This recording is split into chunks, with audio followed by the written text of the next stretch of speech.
Hello student, আশা করি তোমরা সবাই ভালো আছো। লেসনের টেকের পক্ষ থেকে আজকের ক্লাসে তোমাদের সবাইকে স্বাগতম জানাচ্ছি। আজকের ক্লাসে আমরা পানির বিভিন্নতা ও শ্রেণীবিন্যাস অধ্যায়ের নন কর্ডাটা পর্ব একাইনোডার্মাটা নিয়ে বিস্তারিত আলোচনা করব। ঠিক আছে, চলো আজকের ক্লাসটি আমরা শুরু করি। এই একাইনোডার্মাটা পর্বের প্রাণীদের বৈশিষ্ট্য মনে রাখার জন্য আমরা একটা সমুদ্র তারা আঁকিয়েছি। ঠিক আছে, এটাকে সমুদ্র তারা এই একাইনোডার্মাটা পর্বের প্রাণীদের একটা উদাহরণ। ঠিক আছে, একাইনোডার্মাটা প্রাণীদের পর্বের প্রাণীদের একটা উদাহরণ কি এই সমুদ্র তারা।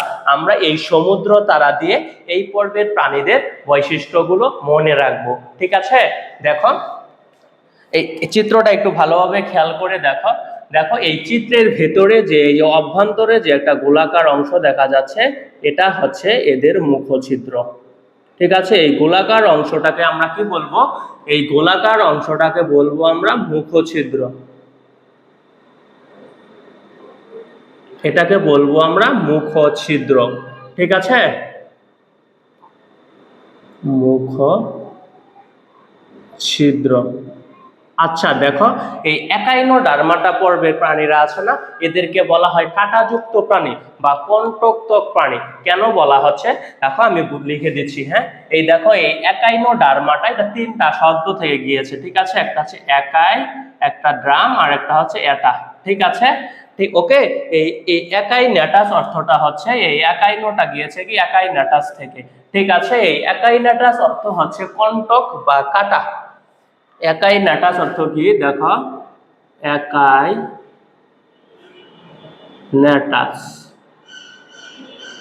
এই একাইনেটাস অর্থটা হচ্ছে কণ্টক,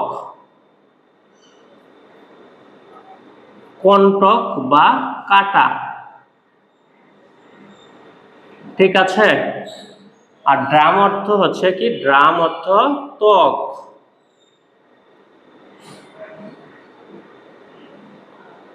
এবং এটা অর্থ বহন করা। ঠিক আছে, বহন করা।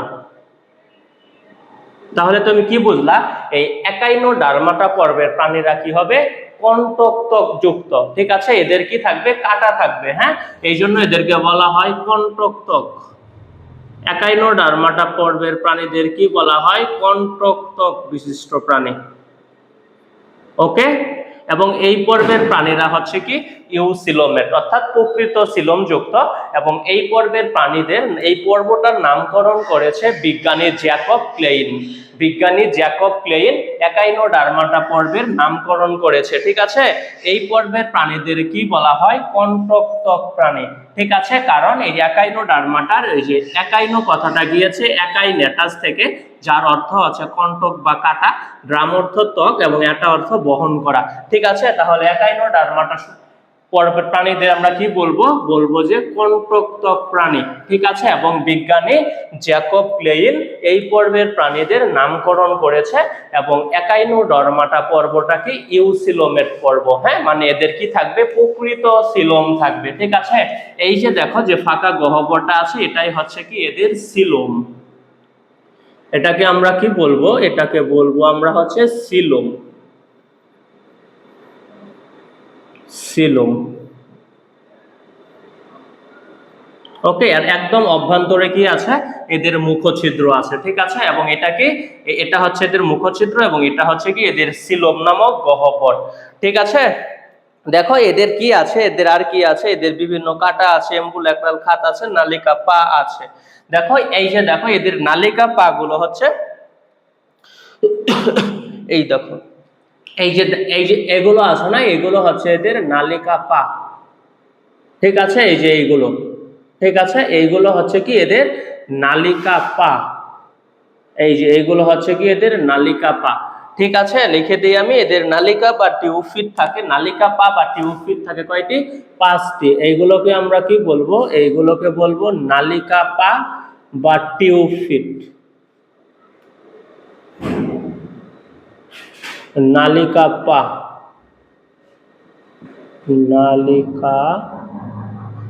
নালিকা পা বা কি বলবো?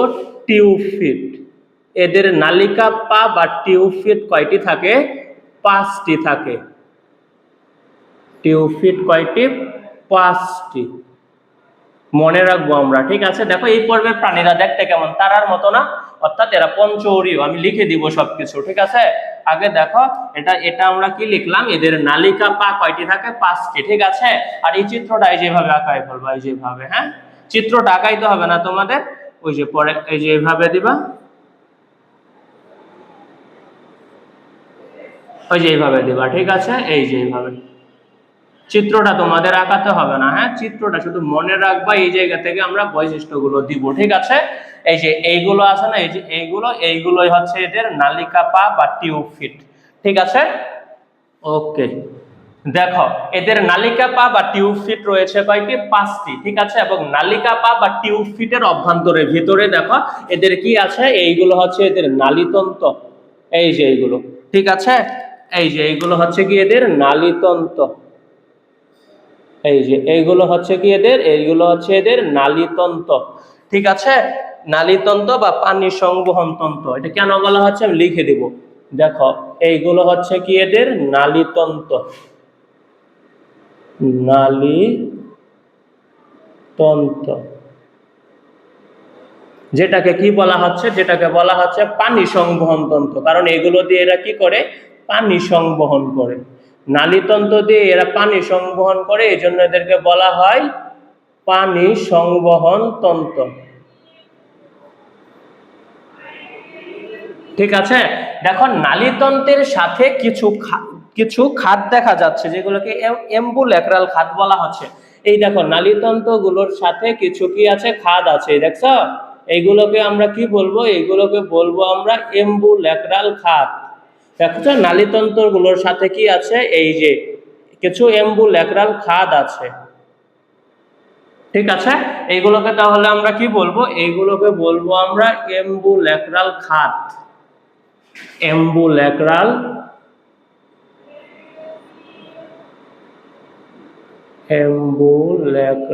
খাত।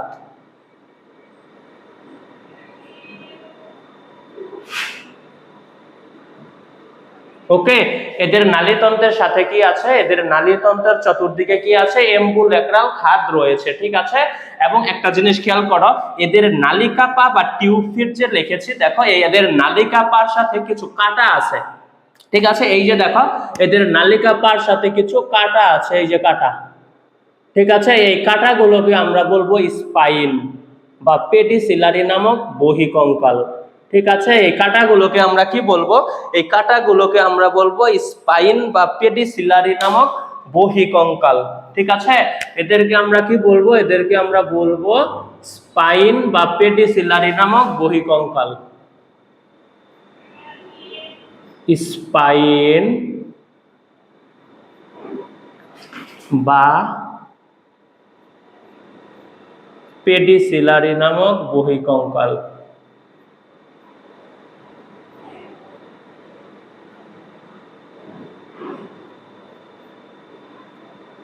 স্পাইন বা পেডিসিলারি বহিকঙ্কাল, হ্যাঁ ঠিক আছে। তাহলে এদের আমরা কি কি পাইলাম? এদের আছে কি? মুখছিদ্র আছে, সিলুম আছে, টিউফিট আছে, নালীতন্ত্র আছে, এম্বুল্যাক্রাল খাত আছে এবং স্পাইন বা পেডিসিলারি নামক বহিকঙ্কাল আছে, তাই না? দেখো এই পর্বের প্রাণীদের বৈশিষ্ট্যগুলো আমরা এবার লিখবো, ঠিক আছে। আমরা প্রথমে কি বলতে পারি? দেখো এই পর্বের প্রাণীরা কেমন ভাই? তারকাকার না? দেখো তা স্টার বা তারার মতো না এরা, তাই আমরা এদেরকে বলবো কি? এরা তারকাকার, গোলাকার বা চাকতির মতো। এরা কি? এরা তারকাকার, গোলাকার বা চাকতির মতো। এটা আমরা 1 নম্বরে বলে ফেলবো, ঠিক আছে। 1 নম্বরে আমরা কি বলবো? এরা তারকাকার, তারকাকার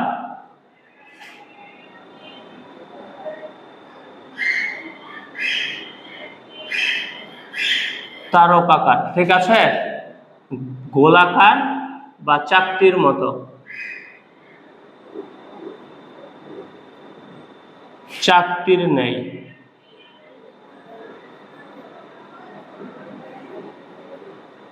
চাকতির নেই, ঠিক আছে। 1 নম্বরে আমরা কি বলবো? এরা তারকাকার, গোলাকার, চাকতির নেই, ঠিক আছে।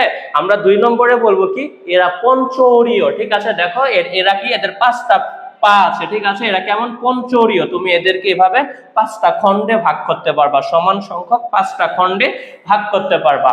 এই জন্য এদেরকে কি বলা হয়? পঞ্চরীয় বলা হয়। তুমি এটা 2 নম্বরে বলবা, ঠিক আছে। এরা কি? পঞ্চরীয়।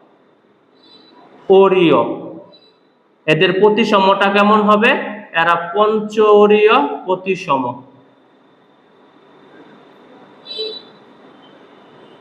ঠিক আছে, তাহলে 1 নম্বরে তুমি কি বলবা? 1 নম্বরে বলবা কি এরা তারকাকার, গোলাকার বা চাকতির ন্যায়। 2 নম্বরে বলবা এরা পঞ্চরীয় প্রতিসম। ঠিক আছে, দেখো তুমি 3 নম্বরে এদের নালিকা পা নিয়ে বলবা, ঠিক আছে। এদের কি আছে? 5টি নালিকা পা বা টিউফিট রয়েছে, এটাকে তুমি 3 নম্বরে বলবা। 3 নম্বরে কি বলবা? এদের নালিকা পা বা টিউফিট আছে 5টি। এই নালিকা পা দিয়ে এরা কি করে? এরা এক জায়গা থেকে আরেক জায়গায় আহরণ করে, অর্থাৎ কি চলাফেরা করে, ঠিক আছে। এরা কি করে? খাদ্য আহরণে ভূমিকা রাখে। এরা চলনাঙ্গ ও খাদ্য আহরণে ভূমিকা রাখে। এদের নালিকা পা মানে পা গুলো তো অবশ্যই চলনাঙ্গ হিসেবে কাজ করবে।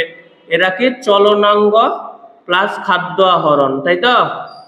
চলনাঙ্গ প্লাস খাদ্য আহরণে ভূমিকা রাখে, ঠিক আছে। এটা কয় নম্বরে বলবা তুমি? 3 নম্বরে বলবা। 3 নম্বরে কি বলবা? এদের নালিকা পা বা টিউফিট রয়েছে, যার মাধ্যমে এরা চলন এবং খাদ্য আহরণ করে, ঠিক আছে। ওকে, তুমি 4 নম্বরে দেখো সিলোম নিয়ে বলে ফেলবা। এদের দেহের অভ্যন্তরে কি আছে? এদের দেহের অভ্যন্তরে সিলুম রয়েছে, ঠিক আছে। 4 নম্বর পয়েন্টে কি বলবা? এদের দেহের অভ্যন্তরে কি আছে? সিলোম নামক গহ্বর রয়েছে, ঠিক আছে। ওকে, 5 নম্বরে কি বলবা? দেখো এই সিলুম গহ্বরটা যে আছে না, এটা তো সিলুম গহ্বর। দেখো এই গহ্বরের সাথে সংযুক্ত অবস্থায় কিছু নালী আছে, তাই না? দেখো কিছু নালীতন্ত্র দেখতে পাচ্ছ, এই যে সিলুম গহ্বরের সাথে সংযুক্ত অবস্থায় কিছু নালীতন্ত্র আছে, ঠিক আছে, যার মাধ্যমে পানি প্রবাহিত হয়। এই জন্য এদেরকে বলা হয় পানি সংবহন তন্ত্র। এটা আমরা 5 নম্বরে বলবো যে সিলুম গহ্বরের সাথে সংযুক্ত অবস্থায় কিছু নালী রয়েছে, এদের নালীতন্ত্র বলে। এর মাধ্যমে পানি সংবহন করে বলে এদের পানি সংবহন তন্ত্র বলা হয়। এটা আমরা কয় নম্বরে বলবো? এটা আমরা 5 নম্বর পয়েন্টে বলবো। আবারও বলি, 5 নম্বর পয়েন্টে আমরা কি বলবো? এদের সিলুম গহ্বরের সাথে সংযুক্ত অবস্থায় কিছু নালী রয়েছে, এদের নালীতন্ত্র বলা হয়। এই নালীতন্ত্রের মাধ্যমে পানি সংবহন করে, তাই এদেরকে পানি সংবহন তন্ত্র নামেও ডাকা হয়। ওকে, দেখো 6 নম্বরে আমরা কি বলবো? এদের কাটা নিয়ে একটু বলবো, হ্যাঁ। এদের স্পাইন বা পেডিসিলারি নামক বহিঃকঙ্কাল রয়েছে, এটা আমরা 6 নম্বরে বলবো। 6 নম্বর পয়েন্টে আমরা কি বলবো? এদের স্পাইন বা পেডিসিলারি নামক বহিঃকঙ্কাল রয়েছে, ঠিক আছে। দেখো এদের ত্বকের নিচে শায়িত চূর্ণময় অন্তঃকঙ্কালিক প্লেট থেকে এই কাঁটাগুলো তৈরি হয়, ঠিক আছে। এদের যে ত্বক আছে ভাই, হ্যাঁ, এদের ত্বকের নিচে অন্তঃকঙ্কালিক প্লেট থেকে এই কাঁটাগুলো উদ্গত হয় বা সৃষ্টি হয়। আমি আবারও বলি, এই পর্বের প্রাণীদের মানে সমুদ্র তারার এদের ত্বকের নিচে শায়িত অবস্থায় যে অন্তঃকঙ্কালিক প্লেট আছে, সেই প্লেট থেকে এই স্পাইন বা পেডিসিলারি নামক বহিঃকঙ্কালগুলো তৈরি হয়, ঠিক আছে, সৃষ্টি হয়। আবারও বলি, এদের ত্বকের নিচে অন্তঃকঙ্কালিক প্লেট থেকে এই কাঁটাগুলো উদ্গত হয়, ঠিক আছে। ওকে, কি বলবা? কি এদের ত্বকের নিচে শায়িত অবস্থায়, ঠিক আছে, অন্তঃকঙ্কালিক প্লেট হতে এই কাঁটাগুলো তৈরি হয়, ঠিক আছে। তবে তোমাকে এটা অবশ্যই মনে রাখতে হবে, এদের স্পাইন বা পেডিসিলারি নামক বহিঃকঙ্কাল রয়েছে, ঠিক আছে। 6 নম্বর পয়েন্টটা আমরা এভাবে লিখবো, ঠিক আছে। দেখো 7 নম্বরে আমরা কি বলবো? দেখো এই পর্বের প্রাণীদের এটা আমরা যে এটা হচ্ছে কি তার সম্মুখ দিক, এটার বিপরীত আছে আর একটা বিমৌখিক দিক, ঠিক আছে। একটা হচ্ছে মৌখিক দিক, এই যে দেখো এটা হচ্ছে মুখের দিক, ঠিক আছে। এর উল্টো সাইডটা হচ্ছে বিমৌখিক, ঠিক আছে। তাই আমরা বলবো কি এদের মৌখিক ও বিমৌখিক 2টা তল রয়েছে, ঠিক আছে, 2টি তলে বিন্যস্ত। এটা কি ভাই? মৌখিক তল এবং বিমৌখিক তল। দেখো এই তলে মুখ আছে, এটা হচ্ছে এদের মৌখিক তল। এর বিপরীত প্রান্তে কি আছে? বিমৌখিক তল, ঠিক আছে। আমরা 7 নম্বরে তাহলে কি বলবো? 7 নম্বরে বলবো হচ্ছে কি মৌখিক ও বিমৌখিক তল। মৌখিক ও বিমৌখিক তলে বিন্যস্ত। মৌখিক ও বিমৌখিক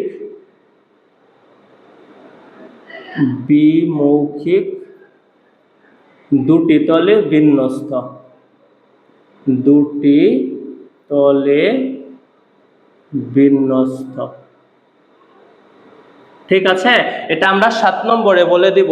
7 নম্বরে আমরা কি বলবো, এদের মৌখিক ও বিমৌখিক দুটি তল রয়েছে, অর্থাৎ এরা মৌখিক ও বিমৌখিক দুটি তলে বিন্যস্ত। ঠিক আছে, দেখো এই মৌখিক তলে কিছু খাদ দেখতে পাচ্ছ না তুমি? এই যে দেখো মৌখিক তলে নালীতন্ত্রের সাথে কিছু খাদ রয়েছে। ঠিক আছে, এই যে নালীতন্ত্রের সাথে মৌখিক তলে কিছু খাদ রয়েছে, এই খাদগুলোকে আমরা কি বলবো, এম্বুল্যাক্রাল খাদ। এটাকে আমরা কয় নম্বর পয়েন্টে বলবো, 8 নম্বর পয়েন্টে বলবো। 8 নম্বর পয়েন্টে আমরা কি বলবো, এদের মৌখিক তলে এম্বুল্যাক্রাল খাদ রয়েছে, এদের মৌখিক তলে এম্বুল্যাক্রাল খাদ রয়েছে। তবে এম্বুল্যাক্রাল খাদ কয়টা আছে ভাই? দেখো 1টা 2টা 3টা 4টা 5টা, এদের এম্বুল্যাক্রাল খাদ আছে কয়টা? 5টা। দেখো এদের টিউব ফিটও 5টা আছে, নালীতন্ত্রও 5টা আছে এবং এম্বুল্যাক্রাল খাদও আছে 5টা। ঠিক আছে, আমরা এভাবে মনে রাখবো। ওকে, দেখো 9 নম্বরে আমরা কি বলবো, এরা নালিকা পা, ফুলকা বা শ্বসন বৃক্ষ দিয়ে শ্বাসকার্য চালাবে। এরা কি দিয়ে শ্বাসকার্য চালাবে? নালিকা পা, এই যে নালিকা পা বা টিউব ফিট। ঠিক আছে, কারো ক্ষেত্রে কেউ কি ফুলকা, আবার কেউ কি ভাই শ্বসন বৃক্ষ দিয়ে শ্বসন কার্য চালাবে। ঠিক আছে, এটা আমরা 9 নম্বর পয়েন্টে বলবো। ঠিক আছে, আমরা 9 নম্বর পয়েন্টে কি বলবো, আমরা 9 নম্বর পয়েন্টে বলবো, দেখো এখানে লিখে দেই, আমরা 9 নম্বর পয়েন্টে কি বলবো, নালিকা পা, নালিকা পা, ফুলকা বা শ্বসন বৃক্ষ দিয়ে শ্বাসকার্য চালাবে।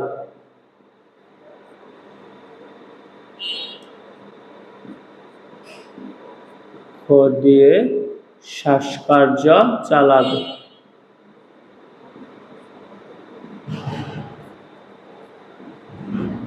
ঠিক আছে, আমরা 9 নম্বরে তাহলে কি বলবো, বলবো এরা নালিকা পা, ফুলকা বা শ্বসন বৃক্ষ দিয়ে শ্বাসকার্য চালায়।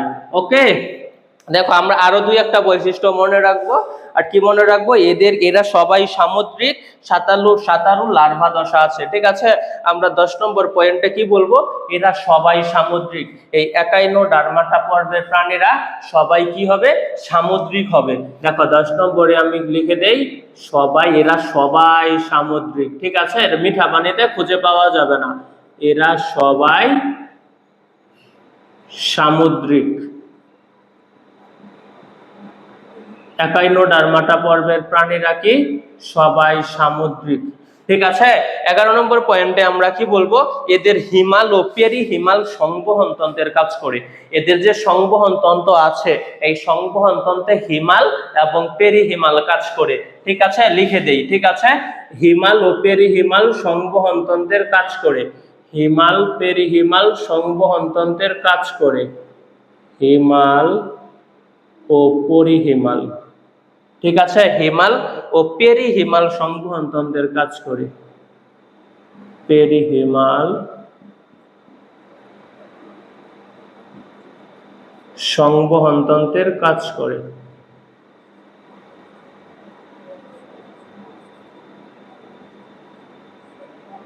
তন্ত্রের কাজ করে। ঠিক আছে, আমরা তাহলে 10 নম্বর পয়েন্টে বলবো এরা সবাই সামুদ্রিক, এবং 11 নম্বর পয়েন্টে কি বলবো, হিমাল এবং পেরিহিমাল সংবহন তন্ত্রের কাজ করে। ঠিক আছে, 12 নম্বর পয়েন্টে আমরা বলবো, 12 নম্বর পয়েন্টে আমরা বলবো জানো কি, এদের রেচনতন্ত্র অনুপস্থিত, এদের রক্ত সংবহন তন্ত্র ও রেচনতন্ত্র অনুপস্থিত। 12 নম্বর পয়েন্টে কি বলবো, রক্ত সংবহন তন্ত্র ও রেচনতন্ত্র অনুপস্থিত, রক্ত সংবহন তন্ত্র। ঠিক আছে, এই সংবহন তন্ত্রের কাজই করে কে, হিমাল পেরিহিমাল। দেখো রক্ত সংবহন তন্ত্র ও শ্বসন তন্ত্র অনুপস্থিত, শ্বসনতন্ত্র অনুপস্থিত।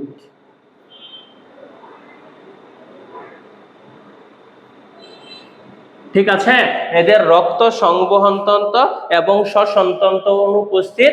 এবং সর্বশেষ পয়েন্টে আমরা কি বলবো, 13 নম্বর পয়েন্টে আমরা বলবো এদের লার্ভা দশা আছে, সেই লার্ভা দশাগুলো হচ্ছে সাঁতারু।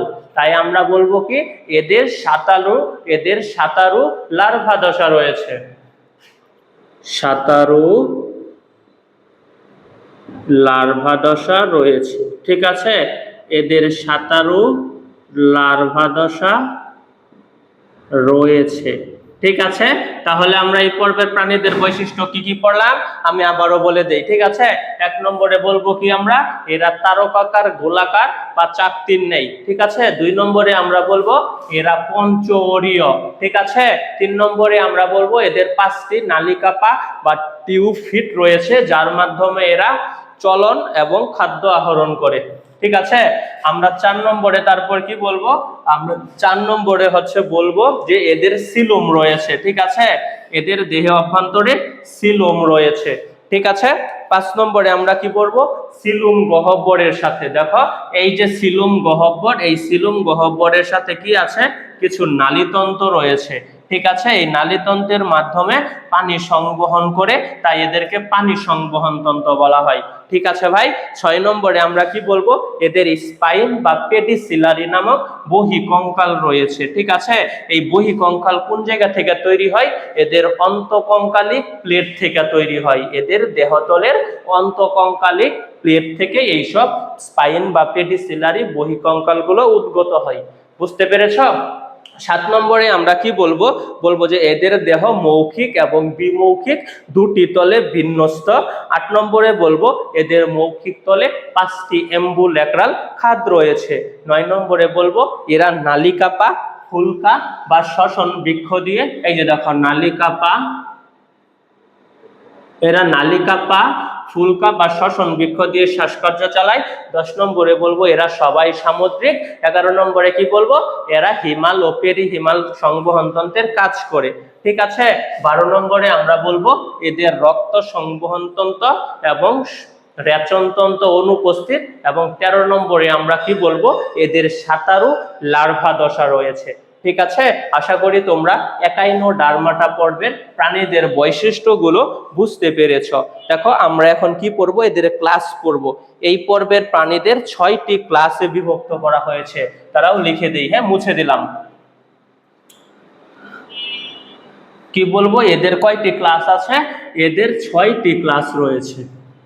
6টি ক্লাস কি কি আমাদের অবশ্যই মনে রাখতে হবে। ঠিক আছে, দেখো 6টি ক্লাস কি কি, হ্যাঁ প্রথমটা ক্লাসের নাম কি, ক্রাইনয়েডা, লিখে দেই আমি একাইনোডার্মাটা।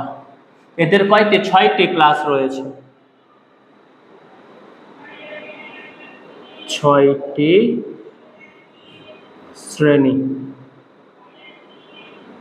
6টি শ্রেণী। ঠিক আছে, 1 নম্বরে আমরা কি বলবো, ক্রাইনয়েডা। ঠিক আছে, যেটার উদাহরণ হচ্ছে সমুদ্র পদ্ম।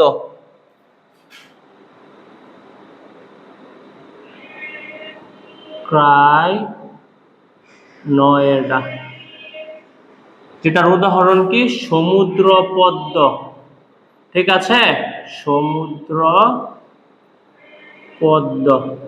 এই ক্রাইনয়েডা শ্রেণীর উদাহরণ কি, সমুদ্র পদ্ম। ঠিক আছে, 2 নম্বরটা কি, 2 নম্বরটা হচ্ছে কনসেন্ট্রিকাইক্লয়েডা, কনসেন্ট্রিকাইক্লয়েডা,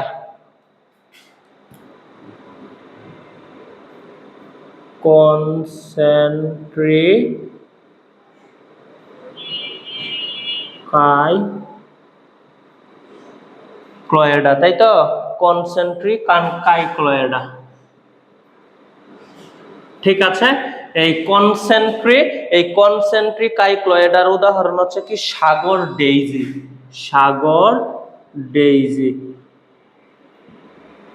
ঠিক আছে, তাহলে 2 নম্বর ক্লাসটার নাম কি, 2 নম্বর ক্লাসটা হচ্ছে কি কনসেন্ট্রিকাইক্লয়েডা, যেটার উদাহরণ সাগর ডেইজি। ঠিক আছে, 3 নম্বর ক্লাসটার নাম হচ্ছে কি অ্যাস্টেরয়েডা, উদাহরণ সমুদ্র তারা, অ্যাস্টেরয়েডা,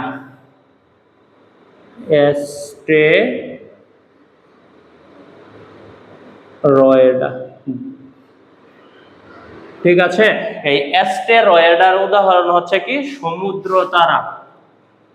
সমুদ্র তারা। ওকে,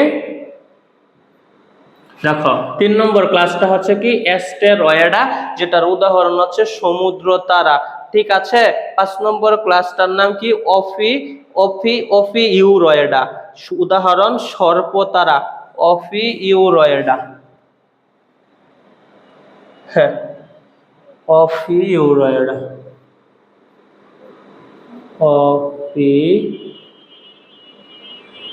অফিইউরয়েডা। এই অফিইউরয়েডার উদাহরণ হচ্ছে কি সর্পতারা।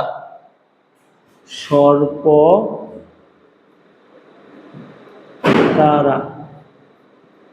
অফিইউরয়েডার উদাহরণ হচ্ছে কি সর্পতারা।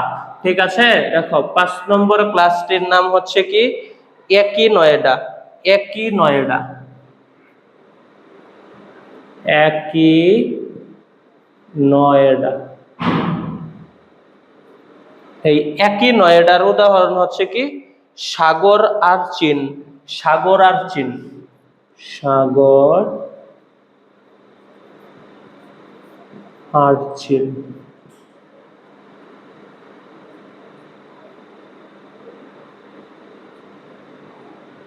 একিনয়েডার উদাহরণ হচ্ছে কি সাগর আরচিন। ঠিক আছে, 5 নম্বর ক্লাসটা আমরা কি বলবো একিনয়েডা, যেটার উদাহরণ হচ্ছে কি সাগর আরচিন। 6 নম্বর ক্লাসটি হচ্ছে কি হলোথুরয়েডা। হলোথুরয়েডা, হলোথুরয়েডা।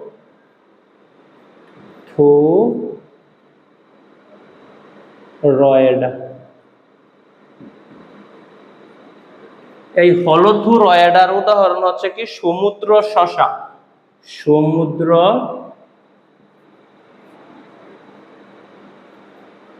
শসা। ঠিক আছে, তাহলে আমরা কি পাইলাম একাইনোডার্মাটা পর্বের প্রাণীদের 6টি ক্লাসে ভাগ করা হয়েছে। ক্লাস 1 ক্রাইনয়েডা, উদাহরণ সমুদ্র পদ্ম। ক্লাস 2 কি কনসেন্ট্রিক কাইক্লয়েডা। ক্লাস 3 কি অ্যাস্টেরয়েডা, যেটার উদাহরণ হচ্ছে সমুদ্র তারা। ক্লাস 4 কি অফিরয়েডা, উদাহরণ সর্পতারা। ক্লাস 5 একিনয়েডা, উদাহরণ হচ্ছে সাগর অর্চিন। এবং ক্লাস 6 কি হলোথুরয়েডা, যেটার উদাহরণ হচ্ছে সমুদ্র শসা। ওকে, আশা করি তোমরা সবাই আজকের ক্লাসটি বুঝতে পেরেছ। আজকের ক্লাসটি এ পর্যন্তই থাকবে। তোমরা সবাই ভালো থেকো, সুস্থ থেকো, ধন্যবাদ।